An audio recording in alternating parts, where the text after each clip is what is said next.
Greetings and God bless. I just wanted to share my thoughts about when you're renting a place out to somebody, a prospective roommate or a tenant. Something I find is oftentimes like what's a cheaper room. Either somebody has done an incredible restoration and everything is brand new, and so the room is like $1,000, $1,500, even if you're in the middle of nowhere. So God bless anybody who's going to spend $2,000 to rent a room somewhere. Generally, anybody with $2,000 a month, they will buy a house. They'll find a way, and they can pay the mortgage, which might be half that, if not a quarter of that, right? So, anyways, who's going to pay $400 or $500 for a room and utilities? It's going to be somebody who doesn't have $2,000 to pay for a totally renovated place in a great neighborhood with. So there's this tiny there's just a few rooms that are available. And so, unfortunately, what I'm finding, and I found particularly over the past, I don't know, maybe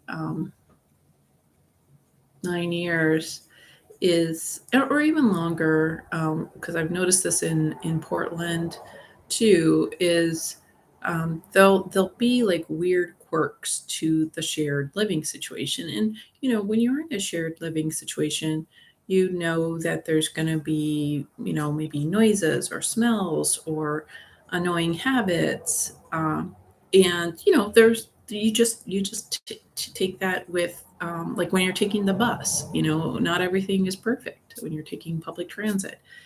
When you're taking a plane, when you go visit a new city or another country, you're flexible. You're not like, oh, everybody has to look like me. Everybody has to be like me when you're going from here to London or here to Japan, right? I mean, oh, please tell me most people aren't that stupid.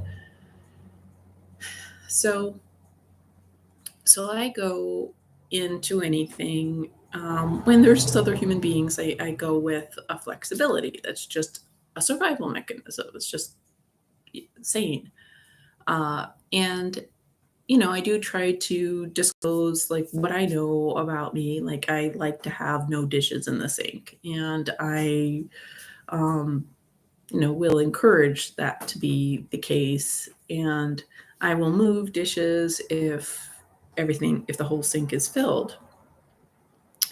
Now, what I have found is sometimes there'll be somebody who's always around and always looking for company, always looking for attention. Sometimes there'll be like a roommate situation where you're kind of stalked by lonely people, and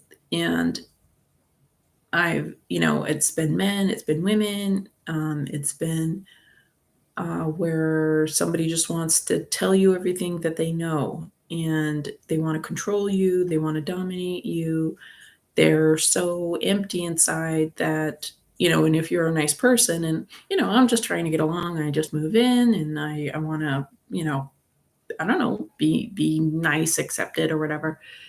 And people who have poor social skills or who are abusers, and so there nobody wants to be with them. And then a nice person comes in and they're like, oh, okay, so I'm going to make this person feel guilty, insecure, inadequate, so I feel good. Because there's just bad people out there, or there's socially broken or emotionally stunted people out there. Maybe they're not bad, but there's like these manipulating, controlling, abusive people.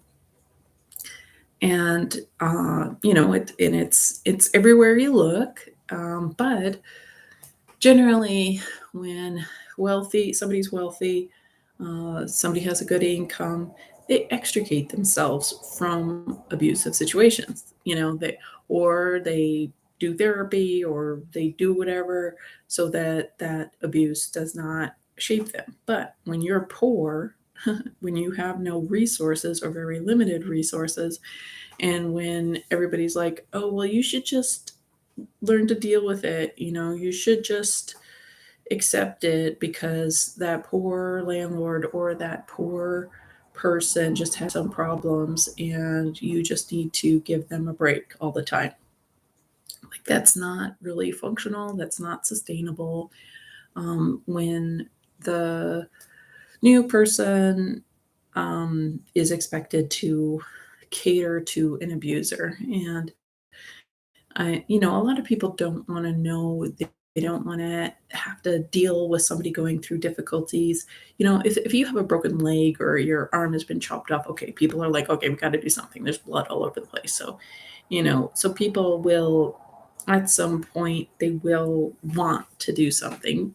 If that, who knows though? I mean, like we've had a terrible crisis the past couple of years, and a lot of people who really should haven't done anything. So anyway, folks don't want to hear how bad things are, and they just generally tend to want to blame the person who bad things happen to.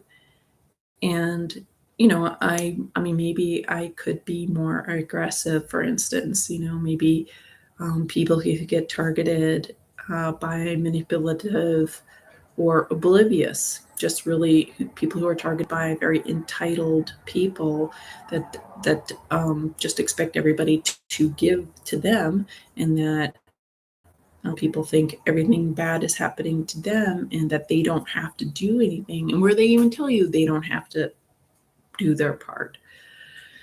Um, so certain, like, the more if it's me being sentimental or vulnerable. I mean, I just feel like I'm at the mercy of situations because I don't have resources. I don't have anything that I can think of to fall back on. You know, um, so so folks don't want to hear about these mediocre troubles. Unless your arm is cut off or whatever, people don't want to deal. Or they want to shut you down and just have you suffer and have you be in that situation until your arm falls off or something like that, and then they'll want to help, maybe or not, even just die. I mean, that's really what I think a lot of like the current mentality is, like with the homeless situation nationwide.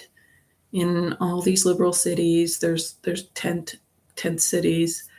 And yet people are doing like pet, rehab. They're spending thousands of dollars on their pets. There's pet videos, viral videos about, saving some dog or whatever. People are just devoting all this time and energy. And I'm like, and there's all like those people probably, but these people, they're focusing on this little muskrat they saved or something like that. And I don't know. I just feel like it's, or people are traveling. I mean, and I have dear friends who do this, but I just am like, like all this money goes into their animals, and the world is, it's the sign of the times. So my point is that I think, so we're working. There's just this challenge